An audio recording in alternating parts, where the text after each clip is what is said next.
Thanks for being here, Dean. Appreciate it. This is like 2 months in the making, right? Heck yeah. We got Zeke in the back. He's a huge fan, a great roster fan. We got Mike. Me, I'm just an idiot. I have no idea what you guys talk about, but I'm here to entertain you guys. But I understand you make a mean cocktail, though. Oh, I can make a mean drink. You ever come to you come to New York, you'll leave nice and lumped up. You're not gonna leave straight up, man.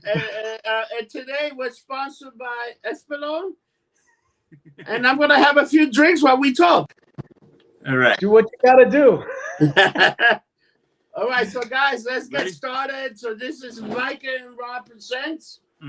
Another RockerMike and Rob Presents episode. RockerMike, this is Rob. Special guest today is Dean MacNeil, right there in the right box, and Ezekiel Zagar from the HR band, HR from the Bad Brains. We had Ezekiel on a couple weeks ago. He's back, and we're happy he's here. Thank you, buddy. Thank you. Okay, so today we're talking to Dean about his book. Okay, I've read a lot of books about Bob Marley over the years. This book is called The Bible and Bob Marley, Half the Story Has Never Been Told. And right off the bat, this is the most unique book I've ever read on Bob Marley. Okay. Basically, it deals with his lyrics, how he came up with them, how he used the Bible to get these lyrics and the ideas for the lyrics. And Dean wrote this book, I think, in 2013. It came out, right, Dean? That's right. Yeah. Okay. So it's now for a few years. For some reason, it was off my radar. I didn't discover it till about a year ago, but I've read it like 3 times already, and it's like every time I read it, I'm learning something else. Okay. That's fantastic. I really appreciate it. Yeah, I mean, it really is an eye-opening book, and what I want to say also is today is September 23rd, and it is the 40th anniversary of the very last concert that Bob Marley did in Pittsburgh, Pennsylvania. 40 years ago today was the last concert he performed in, and then he passed away shortly after that. There's some interesting things. We looked up the set list, okay, for this show. And we're going to talk about that a little bit. We're going to go over some of the songs on the set list and talk about how Bob came up with the lyrics of some of these songs. And some of these songs you already covered in your book, and we're going to go over that too. But the first thing I want to get into with you, Dean, is this book is dedicated to your brother Sky. Can you tell us about that a little bit? I know it's a very personal thing. Yeah, absolutely. That was the whole impetus behind this book. So my brother and I, growing up in Connecticut, we used to love skiing, and going to Woodbury Ski and Racket Club, and going to reggae festivals there. Right. We saw a lot of the big names back in the day. We're talking back in the 80s, Black Uhuru and Burning Spear and Third World and you name it. And so long story short, my brother and I, we used to take a lot of road trips up to Vermont to go skiing. And we would just discuss Bob's lyrics. My brother was a fanatic about Bob Marley. He really tuned into Bob's message. He really understood Bob's emphasis on life and living this life and experiencing it, and not putting your hopes in an afterlife, right? Because that was the story that the colonial church was trying to sell to the oppressed people. Like, oh, you're going to suffer in this life, but don't worry, you're going to get your reward in the afterlife.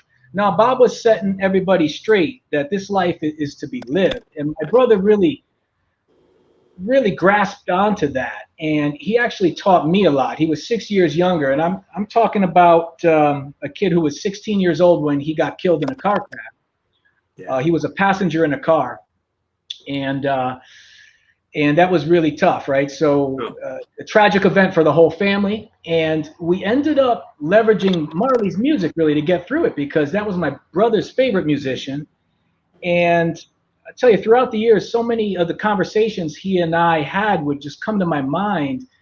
And I would say, he would be asking me questions, right? And then I would be asking him questions, and we would bounce things off of one another. And for years, I was digging in and trying to find answers even to these questions that were unanswered. We're talking 20 years of research from 1991, right? Yeah. Onward. And so, he was the motivating factor of this whole enterprise that became the Bible and Bob Marley, the first book that really digs into and explores that part of Marley. That's the half of the story that's never been told. Everybody knows the rock star and all the glitz and glamour and all the, wives and children and the herb and you name it, but nobody talks about the centrality of the Bible, which was as important to him as his guitar. I mean, literally, Marley is entombed with the Bible in one hand and his Gibson guitar in the other. Absolutely. And what's the funny thing when they tried to assassinate him? Think about how strong he was that they tried to assassinate him.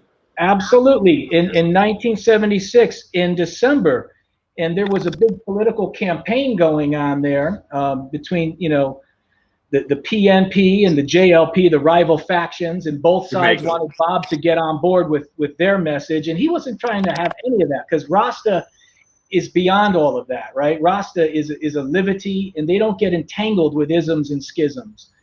And but he did agree to do a peace concert, right? To bring peace to these warring clans that, the politicians would basically bribe these ghetto youths, these impoverished youths with guns and money and recruit them to be gangs on behalf of these political parties. Of course, the JLP, right, backed by the United States. Yep, you said it. And also Bob said it on record first. Yes. Rasta don't work for no CIA. CIA, right. Yeah, he was the first to go on record with that, literally.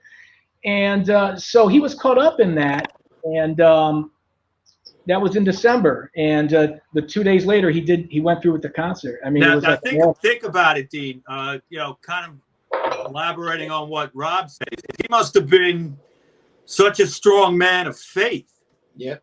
To go ahead after being shot a couple of times, okay, surviving that, and then going on like, what was it, maybe 3-4 days later and do the show. 2 days later. 2 days later, excuse me, to do the show. And what he did is he on stage at one point he actually brought the two sides together, the two leaders together. Oh, yeah. They shook hands. Well, that was 1978. That was 2 years later when he did that. So basically, after the shooting in December, that was December 3rd, right? He did the Smile Jamaica concert. Smile Jamaica concert was the name of it, actually, December 5th. And then he hightailed it out of there, went first to Nassau, Bahamas, then to London, right? Yep. Where you get the punky reggae party going on. Yeah, and the Exodus album was written there. Yeah. He was about a year and a half in London. And then he came back in 78 to do the One Love Peace concert where he did unite the two parties, which was a small miracle in and of itself. Sure. Yeah. Okay. So let's talk about your book here a little bit more in depth.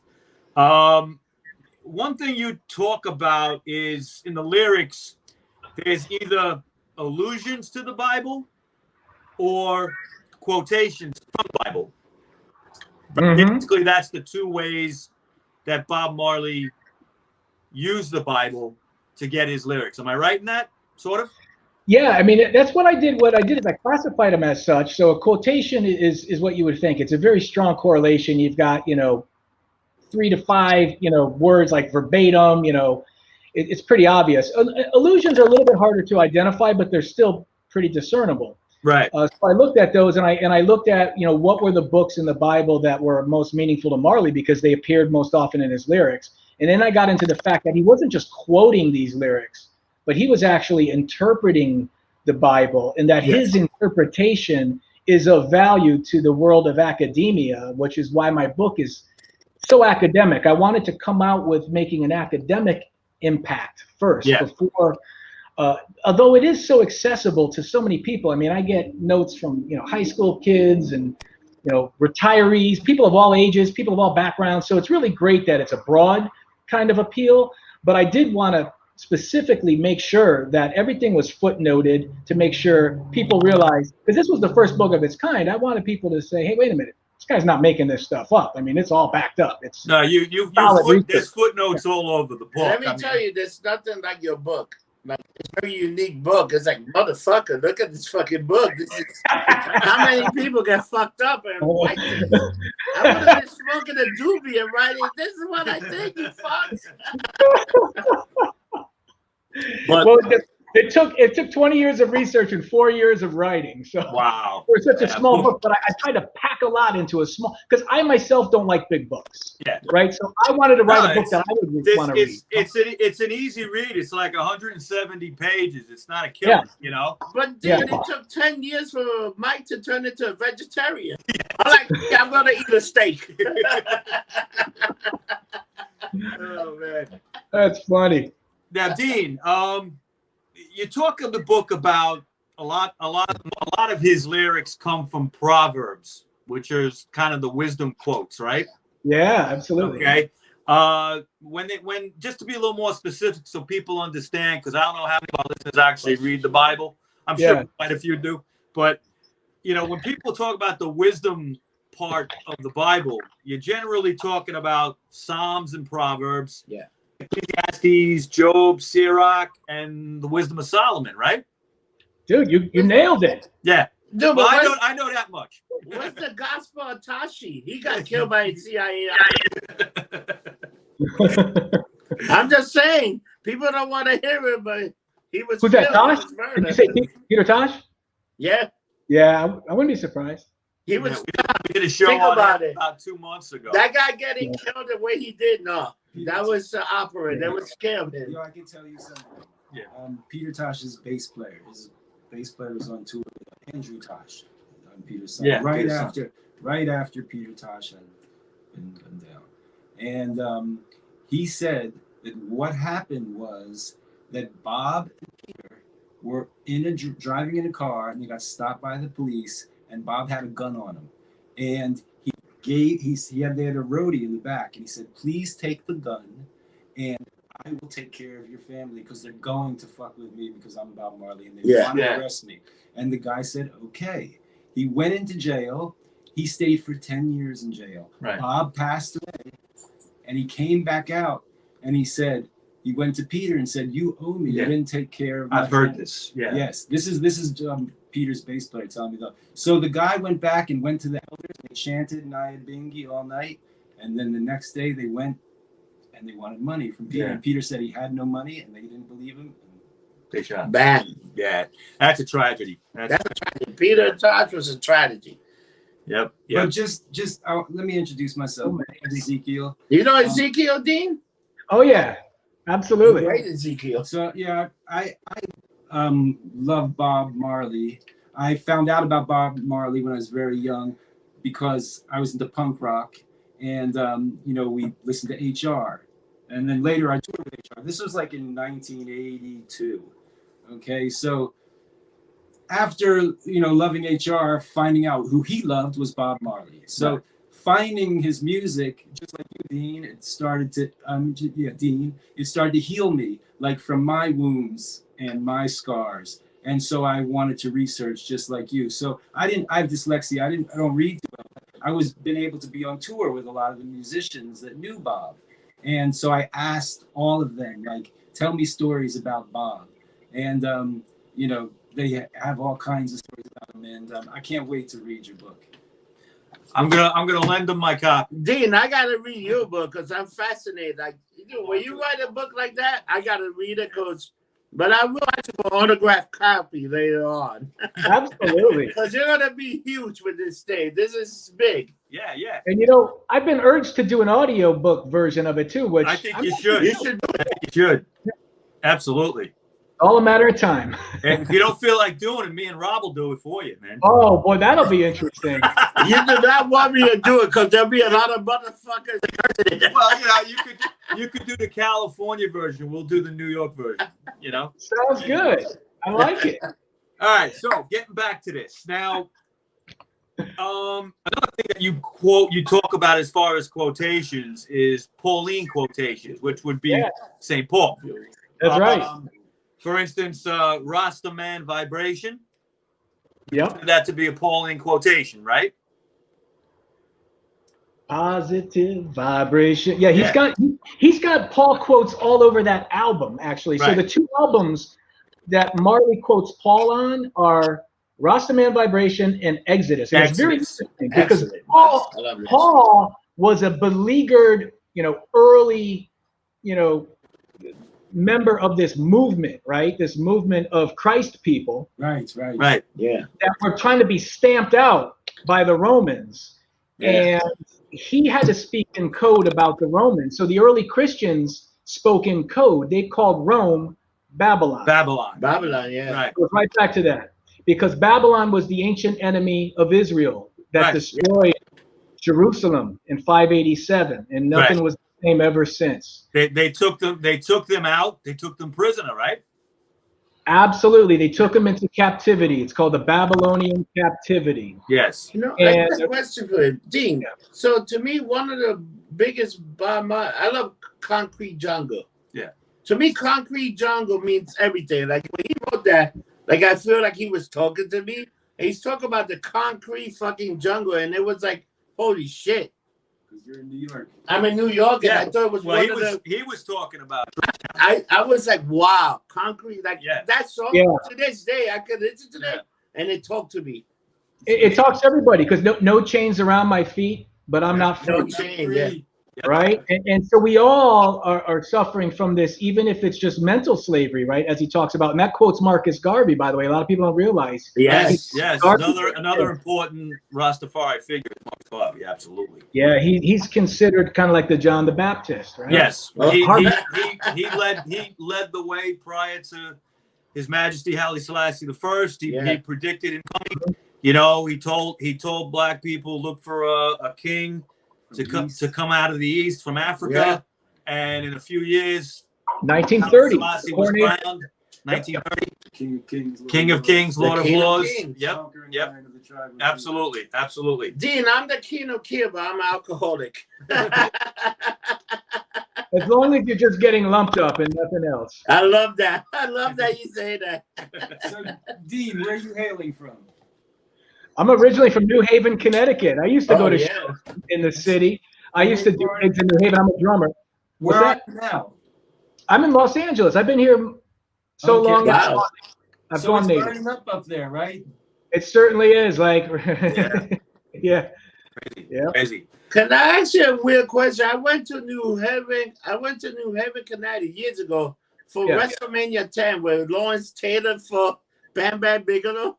Yeah. In that weird arena with the it might have been Hartford, but Connecticut is a very small town, but I found some of the best pot that day. It's not bad. I'll tell you what, we got the best pizza. I know that. Let me tell you, I was talking to some dude, this Jamaican guy. Hey, man, you want some? Yeah. And the guy showed me some shit that I was a trance. I remember it's amazing. I was hallucinating. It was the best weed I ever had in my life. Well, that's good. I guess I got to say I'm proud of him. Yeah. That's Proud of my people. And I was like, what the hell are you doing in Connecticut? He's trying to make a buck. No, but it's good. Everybody would say, oh, you got to see Markham. You got to, yeah, all right, let's go see it. I have a question for you, Dean, about the book. You obviously, you used the Bible, you really got deep into it. Did you think of using any of the Ethiopian texts? Ooh. Possibly like the Book of Enoch or the Book of Jubilees? Do you think Bob used any of those for his lyrics? Yeah, actually, I do reference some of those. So, you do? Okay. Yeah. Wisdom of Solomon is one that's. Well, right. That's in the Ethiopian text. Yeah, you're right. Yeah. So you're right. The Ethiopian Orthodox Church has more books. 81, I think. 82, 81. Yeah, their Bible is the biggest. It is most complete. And then comes the Catholic Bible, and then the Protestant. Right. Because they took stuff out that they didn't like. Right. But do you think, like, was there examples of him referencing, say, the Book of Enoch? I don't recall hearing songs, but maybe you would know. Nothing comes to mind, but I was certainly open to everything as I was doing my analysis, right? Like, it was really striking his interest in wisdom literature, in Paul's letters, And then even in the parts of the Gospels that scholars suspect come from early wisdom sources, like the sayings of Jesus, things that are in Matthew and in Luke, right? Because they relied on a common source of sayings that scholars refer to as Q. All of this was fascinating to me as I kept digging and digging, and I really let the data drive the analysis and where I was going with the songs I was covering. I settled on 12 songs, which is a great biblical number, right? And 12. Yeah, that's great. Okay, let's talk about this set list. I'm going to read some of these songs off here. What a great is tonight. Before you guys crank me up, man. What a great set. How powerful did Bob sound? He had just collapsed in Central Park 2 days prior to this show. And he bounced back to do this show. I mean, it was like, you know what? That's what you got the gods on your side. You're fucked up one day, and then you come back and you speak the truth, and well, guess what? Everybody's gonna hear you. And people hate to hear the truth with this new the way we live in now. People hate to hear the truth. The truth is there, but nobody want to listen to it. People want to be like, oh. And I'm like, people, shut the fuck up and listen. And this playlist, motherfucker, is one of the best. Take it away, Rob. He started off the set. I'm going to read this off. Okay? He started off the set list with Natural Mystic. He came out, he did that. Bam. Great song. Positive Vibration, and then Burning and Looting from the first album.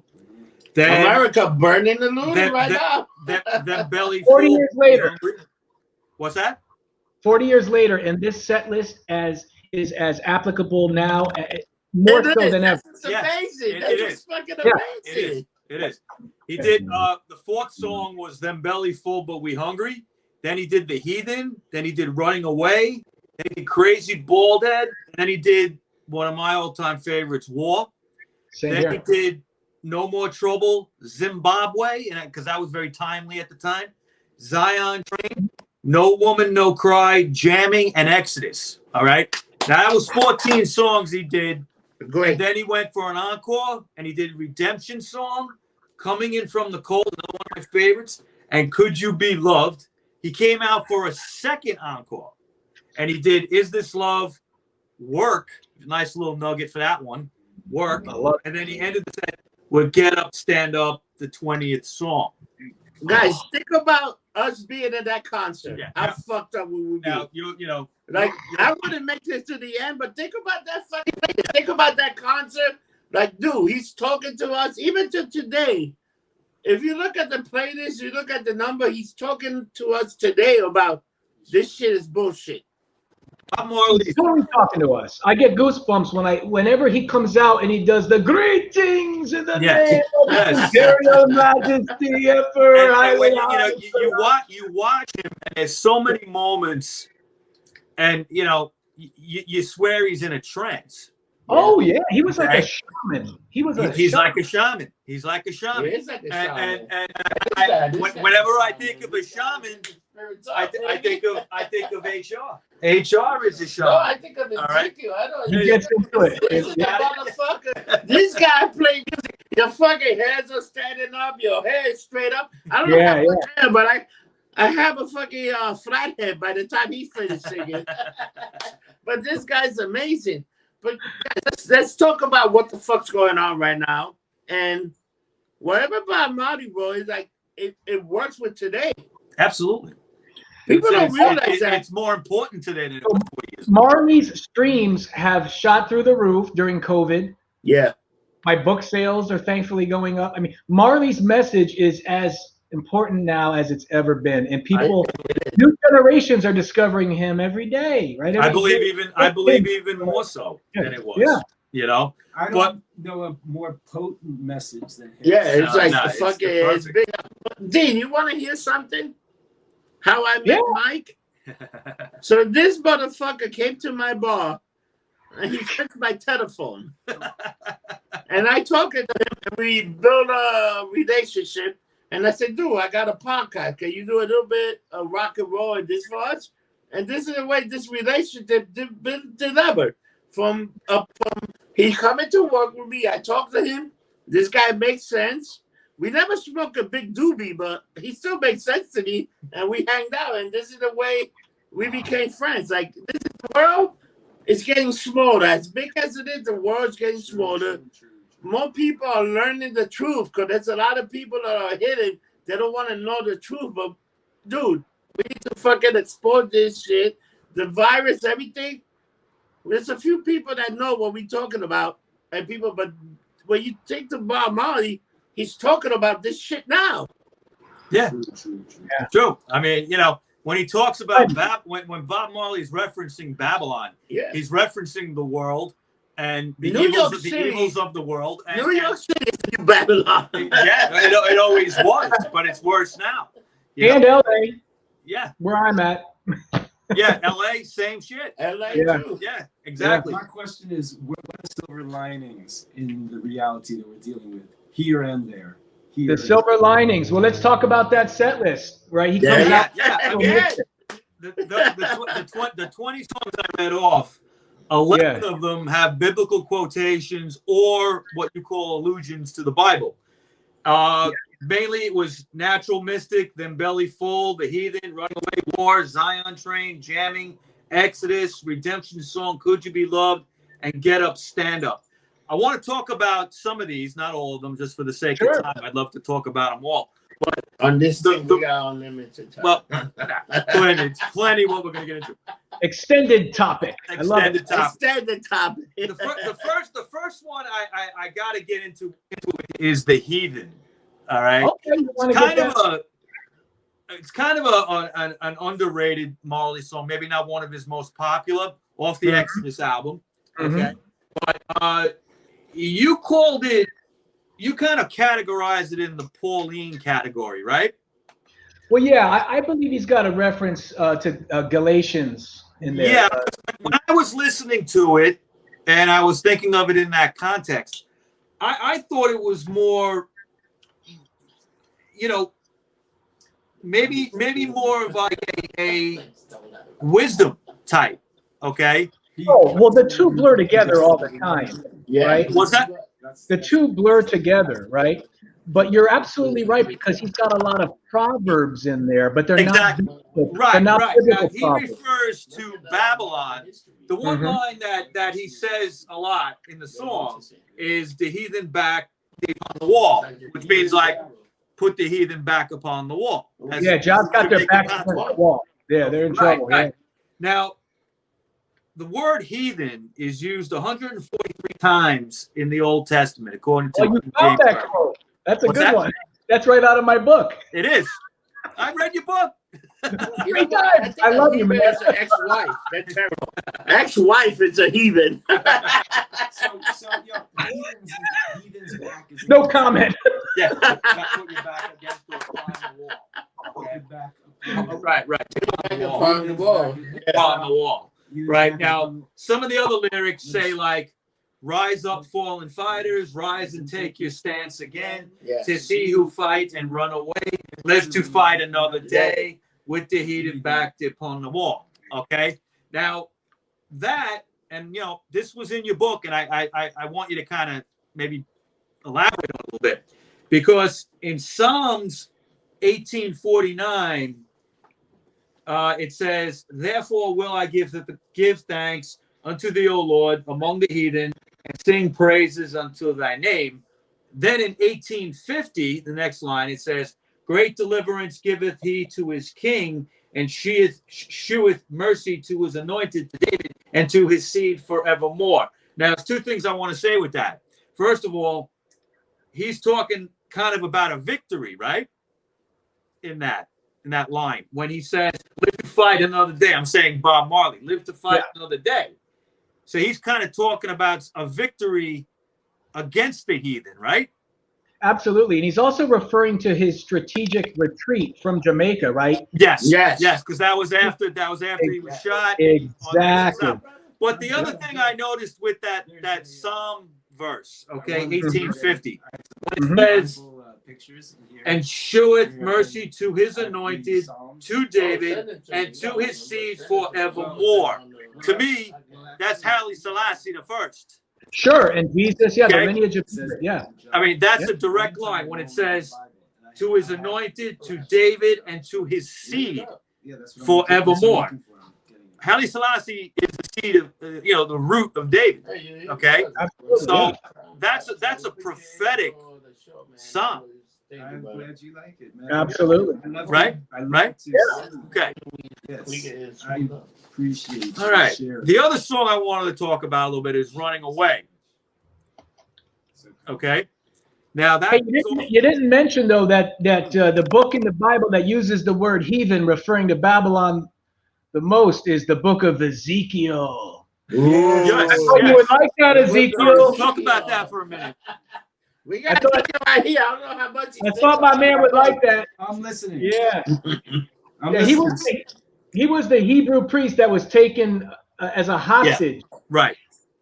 In 597, that's 10 years before Jerusalem was wiped out, there was already like hostages being taken away, right? So while he was in Babylon, he was prophesying, and before and after the Jerusalem was destroyed by the Babylonians. Wow. Right. And so yeah, he had a lot to say about Babylon, and he referred to them as heathen. So when Marley refers to Babylon as heathen, it's based on biblical precedent. Bob speaks; he's conversant in biblical, the biblical mindset. In fact, like to him, there's no difference between that. In fact, he would read, with the Bible in one hand and the newspaper in the other. What was happening today was exactly what he saw in the Bible, and vice versa. Exactly. Nothing new under the sun. Yeah. Nothing yet. Nothing. What's old is new again, I guess. Right. Dean, let me ask you a question. You think it's the book you wrote and stuff? You think it's the new book of Revelation? Because everything that's happening now is things that he's talking about.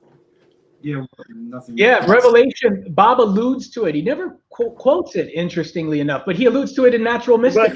But we refer to it so much about the end of times and this. Oh yeah. He has a Well, song called Revelations. Actually, Revelation reveals the truth. Yes. Yeah, he does say that. Yeah. Yeah, read it in Revelation. You'll find your redemption. You're right. But what do you think with today's society and what's going on? Because you wrote a book that's like, holy shit. But you start reading it, and then you're like, everything that's in the book is happening now. That is true. Some say it's just a part of it. We've got to fulfill the book. Yes. Right? Yeah. I don't want to fulfill the book. I don't either, but it's happening. It's weird, but you know what? For a guy that wrote a book, dude, are you bugging the fuck out with this shit? But that is the silver lining that Ezekiel asked about too, because it, like if you listen carefully, you will hear, right? If you're attuned to creation, right, God's creation, right? That's a wisdom consciousness, right? We're going to hear it coming. We're going to hear that first trumpet, and we're it's really what Bob called Armageddon, right? But if we all get together, radical unity is going to solve this. That's where Bob's radical inclusivity of one love comes in, because even though he was apocalyptic, he believed that through unity we could conquer this, that it's not going to be, when the man comes, the Son of Man, there will be no more doom, right? Because the Son of Man is coming, but if we could all just get together, right? Yeah. That's you're talking about, and I can think is Johnny Cash when the man's come around.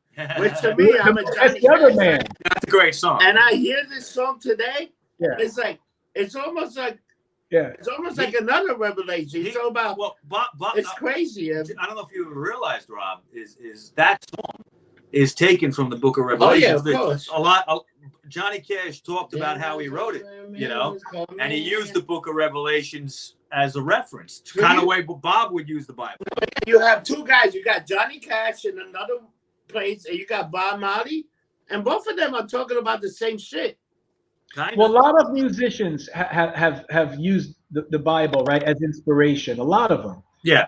And a lot of artists in general. There's a whole encyclopedia on that. The Encyclopedia of the Bible and its reception. And I wrote the entry on Bob there, but there's entries on all kinds of artists in there. I mean, it's just fascinating. Yeah. Now, I want to talk about Running Away for a second. Sure, that came out in 1978 on the Kaya album.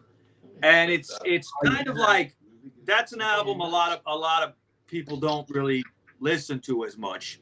Yeah. I love it. You know, in the whole spectrum of his albums, I find that people kind of listen to that one the least. That has Misty Morning. Yeah, it has beautiful songs. I mean, he wrote. It's more of a, you know, the song actually. I mean, the album actually has the least amount of biblical references on it, right? But it's a great album. But Yeah. it's just it's not a very militant album. Survival, the one after that, would be okay, and Exodus is somewhat in between. So I'm smart. I am just so happy that you've gotten all of this out of the book. You're going to teach the course, man. You're going to be teaching the course on this book. I hope so. I'm eager to learn it all. Dude, let me tell you, Mike has taught me so much in the last year that I'm like, I'm an asshole. I drink, I party too much, I like cocaine, I like and smoking weed. But Mike is the only decent thing I know. Thanks, Rob. Thank you.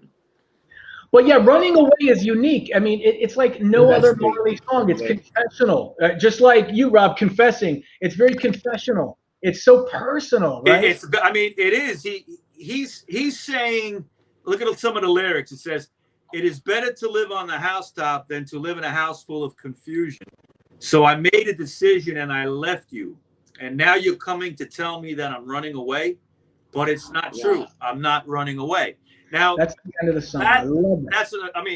That's nothing more personal, you know. Bob Marley was a prophet. He was another prophet that didn't get the credit. He's right. He was a prophet that came here.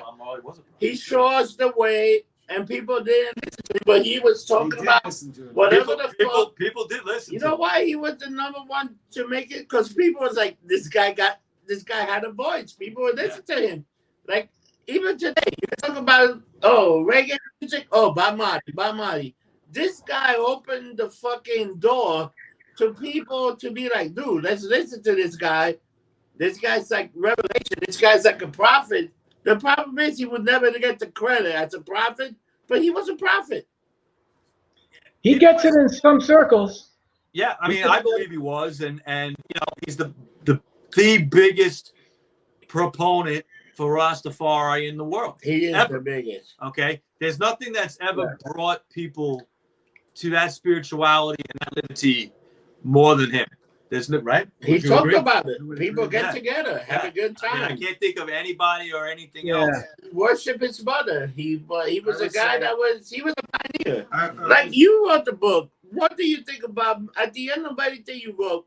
Was he a prophet or not? I think he was a coming prophet that the Bible don't talk about. But if you wrote a new Bible, Bob Marley will be in it. Well, to me, he was a wisdom teacher, and he taught me so much personally. Yeah. You know, when my brother died, right, I went into the classroom of Bob Marley because I immersed myself. That's practically all I listened to for like 2 decades. And he taught me just so much about higher levels of consciousness, right? Wisdom consciousness, attunement with God's creation, and the importance of experience. You know, who feels it knows it, right? That's in Running Away. I love that. I love that song. Right? That's a great saying. Yep. And we're still on Running Away. So that proverb that he uses, it's really amazing because he just sneaks it in at the end of the song. You know, Bob does that so often. He will sneak in a critical biblical reference right at the end of the song. He just slides it in there, and that's really the whole essence that you could unravel. Do you mind if I read it here? It's Proverbs 21:9. Yeah. It says, "It is better to dwell in the corner of the housetop than with a brawling woman in a wide house." Now, that's right. Yeah. Now he took the woman part out. He changed it to, "It is better to live on the housetop than to live in a house full of confusion." But it means the same thing, basically. Okay. But he still has that female aspect because he tells Jamaica, "But I left you." But because he's talking to Jamaica. Yeah. I'm not running away. I left you. I love you. Yes, of course he does. They tried to kill him. They tried to kill him. He got shot in Jamaica. He was heartbroken, so he had to leave her. Yeah. He had to leave Jamaica. Right. And his heart is broken. I never thought about it that way. But that's what he was talking about. That's what he was talking about. I didn't know that. Yeah.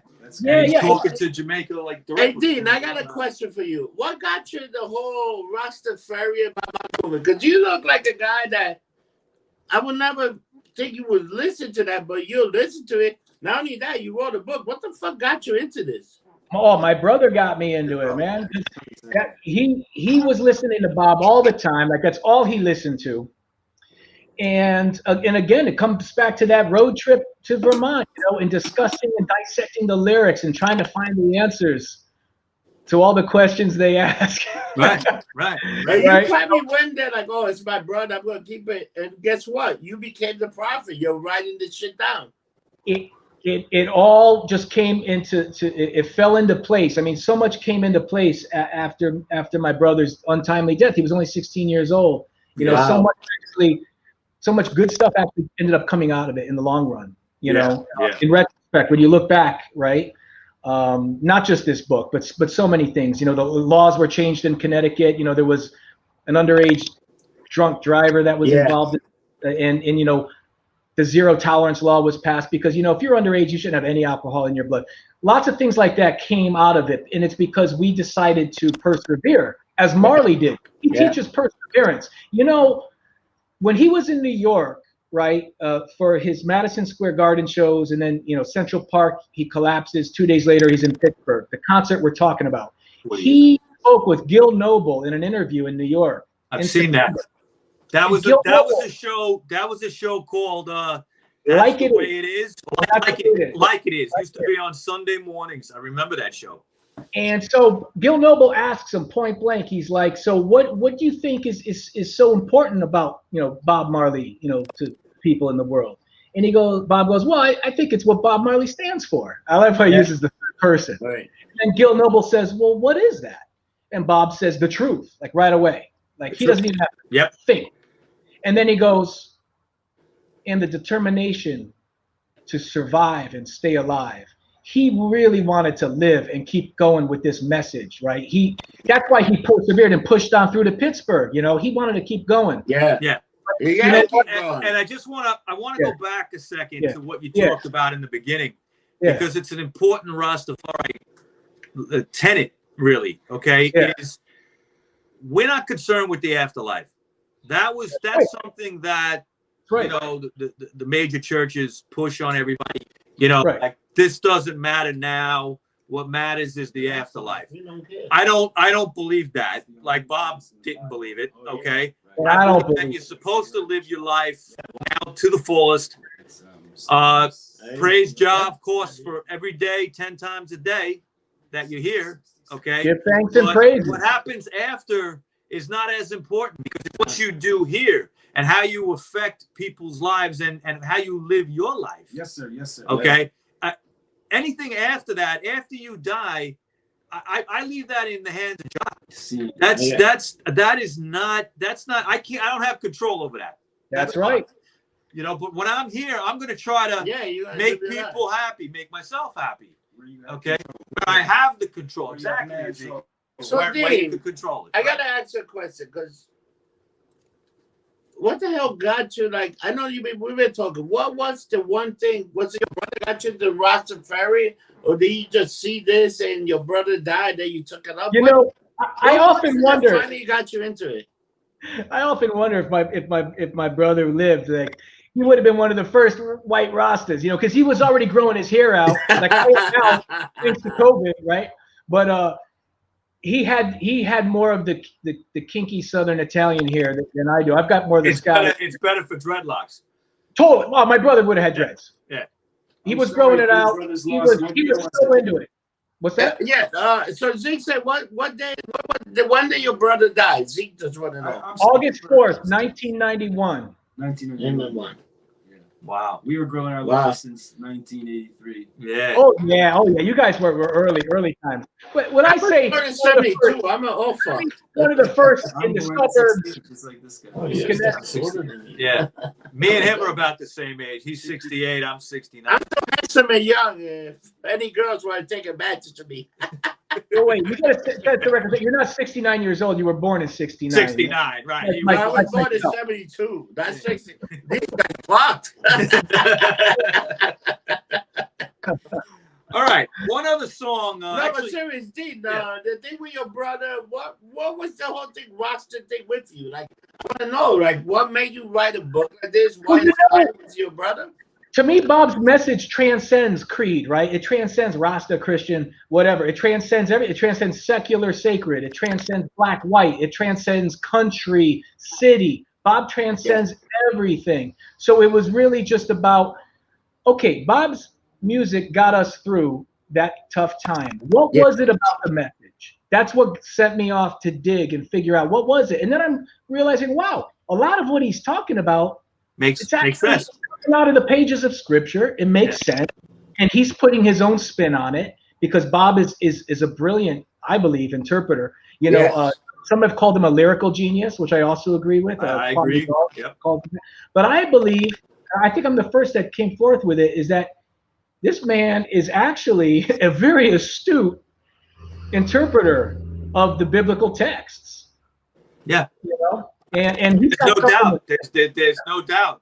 Your book, 150 pages, 170 pages, just describes all of that. Yeah. Let me ask you about the song Exodus. Exodus. All right. One of the most popular Bob Marley songs. That's a great song. He's talking about, obviously, the biblical Exodus in a way. Yes. Okay. But he's also talking about getting out of Babylon, leaving Babylon, and going to a promised land, right? That's the lyric. Okay. And, do you feel that's more of like, did he directly quote anything specifically, or is it more of an allusion? I think it's both, right? Well, there are no quotes other than Exodus is a book in the Bible. Yeah. But he's really relying a lot on 2nd Isaiah, who wrote during the Babylonian captivity about fleeing Babylon, right? Redemption from Babylon. Yes.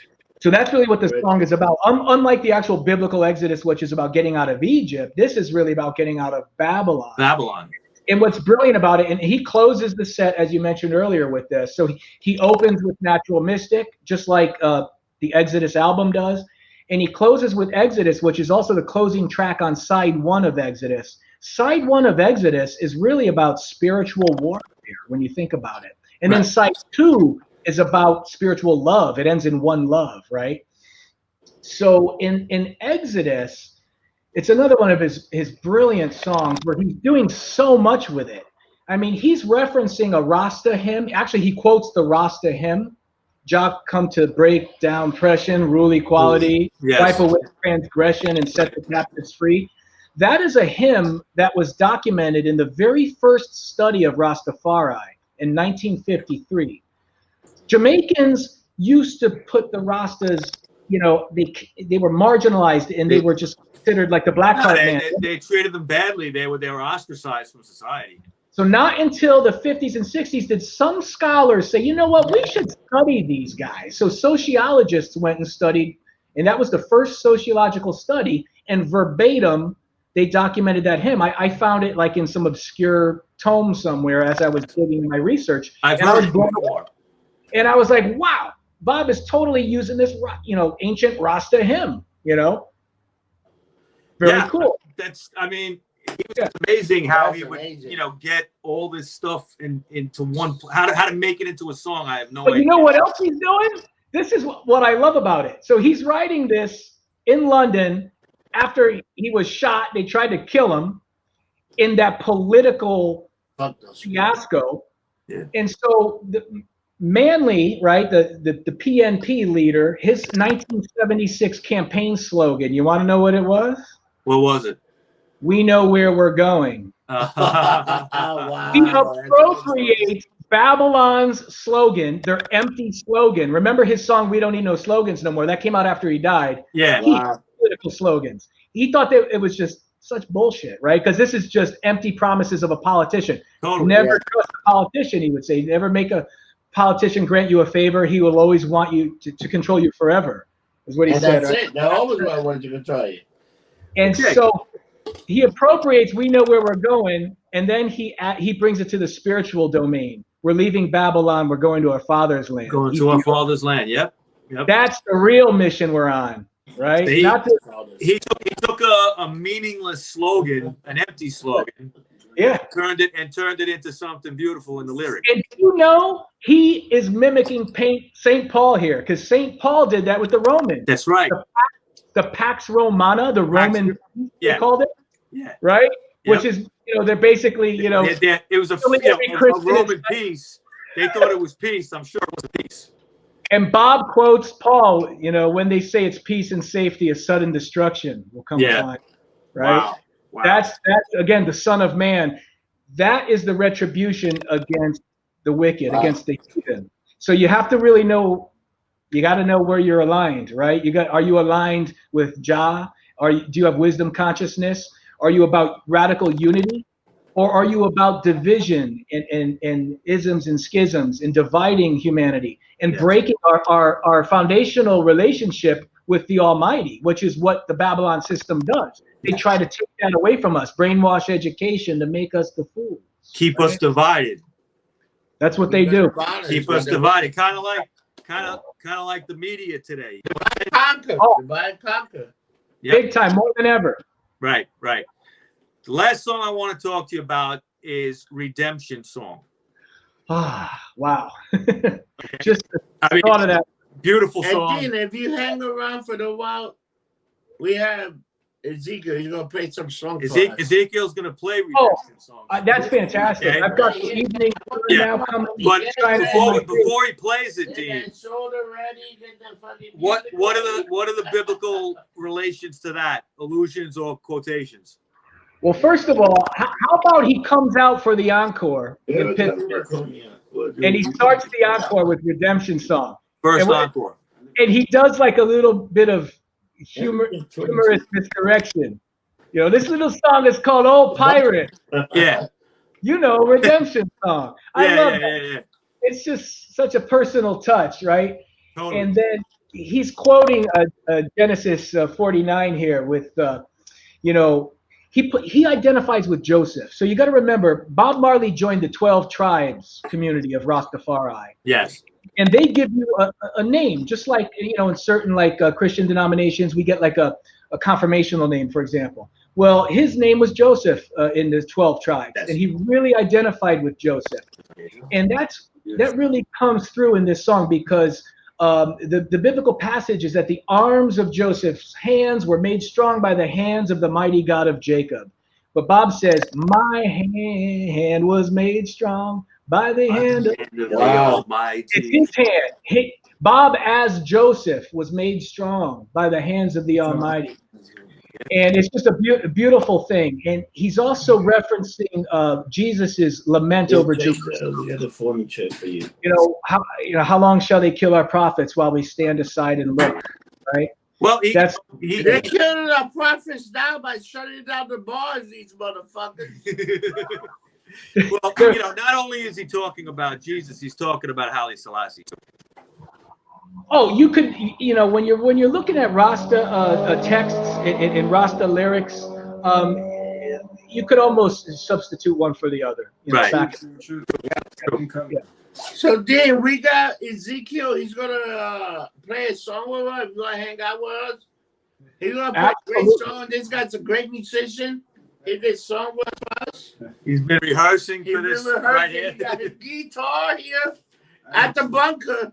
I call my place bunker because I'm hiding from everybody. And now this bunker is where? Is it in Brooklyn? No, Lower East Side. Lower East Side. All right. If you ever come here, you want to do a live show, talk to Mike. We got 50,000 this year. People like us, but we're not the norm. We're totally opposite of the norm. Okay. So, actually, I didn't rehearse for this song. I know the song. Well, you know it by heart. But yeah, he's playing that song right now. Enjoy it. This guy's a great musician. Every reggae musician knows about maybe all of Bob's songs. Yes. Okay. So.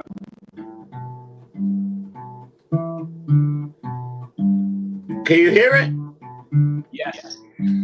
So you guys got to remind me, it's right. Oh, pirates, yes, bye. Sold I to the merchant ships.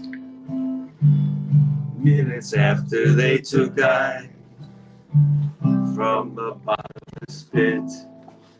but my hand was made strong by the hand of the Almighty.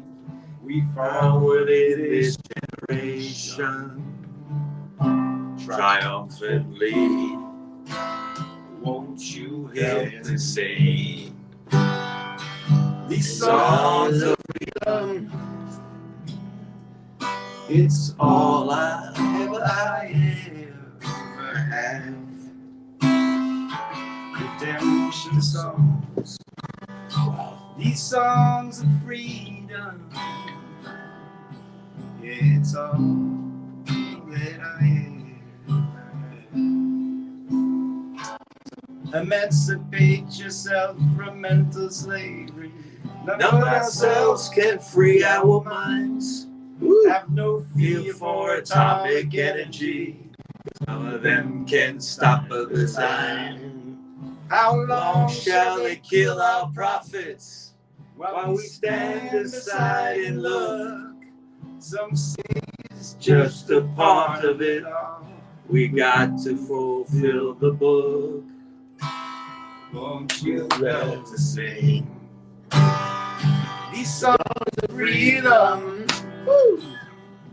It's all I ever had. Redemption songs. Songs of freedom. It's all that I ever had. You know, it's so interesting. When I'm listening to the song list, just about every song we know. What's the first song? Natural Mystic. Natural Mystic, yes.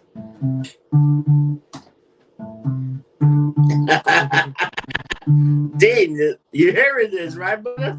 Oh yeah, love it. We're having a good time tonight, man. Absolutely. If you listen carefully, now you will hear. This could be the first trumpet. Might as well be the last. Many more will have to suffer. Many more will have to die. Don't ask me why. Things are not the way they used to be. Woo! Don't tell no lies. You see, one and all have to face reality. Yeah. Come on, Dean. What's the next one? What's the next one? Oh, next one is. I'm sorry. Oh, no. Bellyful. Are you enjoying this? How great is this? This Hell is a yeah. great time. The belly full of us. Dude, thank you for inviting me into the bunker. This is Actually, you know what? It's positive. Let me tell you, I've got an autographed copy of your book, and I'll put it on the line. We're going to hang out. When you're in New York, come see us. Oh, absolutely. It's not a matter of if, but when.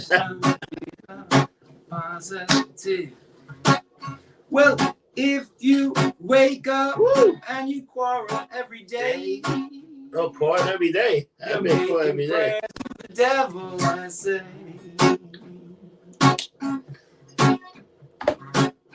What's the next one? You know the next lyric? Burning and loot. No, No, the next no, lyric. I don't know. Oh, God. It's a new time. Yeah. It's a new feeling. It's a new. Oh, what a new day. Woo! Are we picking up? Yeah. Are we picking up? Yeah. Woo! Jala. Even Dean is moving. Jala. Yeah. Us. Woo! Oh, Jala. Yeah. Woo! Jala. Protect us. Woo! Yeah. Rastaman vibration is a positive iration. Yeah, man, we know all these Bob songs. Amazing. So, Dean, let me tell you a thing. We're closing the show out. What is that you want to tell people that can remember about you, your book, and your legacy? Because you're fucking awesome, bro. Oh man, thank you, guys. Thank you so much. I gotta say, and Mike, you know, having found my book and reaching out to me and everything, that was just fantastic. And Ezekiel, man, that was so great because that reminds me of, you know, when you got that. That's resistance and redemption in music form because That's the man. that's the upbeat, right? It's resisting against standard Western 4/4 time because they're coming up with the upbeat, right? That's right. Yeah. And that's a form of resistance, right? Because before that, it was just like, you know, standard, you know. Right. You know what I'm talking about. I mean, it was more of a standard beat or whatever, but that's totally resistance, right? It reminds me. I want to say that we love all Bob songs. I don't want to say that before I said we know all Bob songs, but that's not the truth. The truth is we love all Bob songs. We love them, and who feels it knows it. Who feels it knows it, right? So you know them because it's experiential. That is the one thing. That's one of the big takeaways about Bob that I love. That and no one is beyond redemption. No one. And that is something. Everybody should be redemption. Okay, You know. so I just want to close out with, make sure we mention the title of the book again. Everybody's got to buy this. The Bible and Bob Marley, Half the Story Has Never Been Told by Dean MacNeil. Dean, I'm going to get my autograph Famous copy. quote. I got to go to California, damn it. Of course. I got it on Amazon. That's probably the best place to get it, right? Yeah, that's probably the best place. Okay. So thank you so much, Dean, for coming on. And anytime you want to come back, if you got anything new to talk about, I mean, you have anything, you're working on a book now? Yeah, well, I've got something coming out shortly down at the University of the West Indies. It's actually focused on an early period of Bob between 66 and 1970. And it's part of a compendium or a volume there, an academic journal. So that's coming out, and that's coming out pretty soon. So I'll give you a ring when that's out. Maybe we'll do something for that. Hey, we'll talk about it. Hey, call Mike. We will totally give you a huge shout out. You're part of the Lumped Up family now. Now you got. Oh, thank you so much. Get lumped up, baby. Baby. All right. That's all we need. But dude, thank you. You were a wonderful guest. I think One we're gonna love. have Ezekiel play one or two more songs, but thank you for being on the show. Thank you for all the information, the knowledge. Because, dude, you're one love, and we love you. One love. Yes, sir. Likewise. You want to Yeah, play one more? Yeah, man, I'd love to. One more song before you go.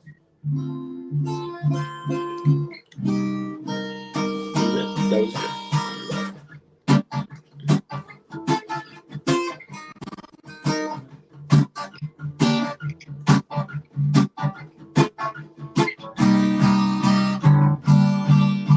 Sun shall not smite on by day, the moon by night. Your rod and your staff, they comfort I all the days of my life. Let the right strike, let the faithful search out, but never let the oil of the wicked anoint my head. Never let the oil of the wicked sanctify one dread.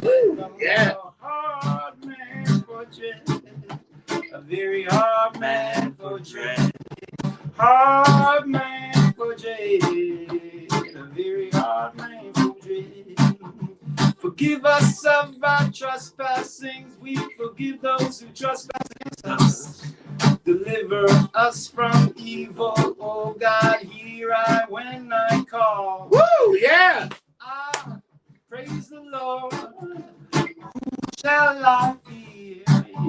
Yeah, I fear your Lord, and I raise them with my tears. That's right. The sun shall not smite I by day, nor the moon by night.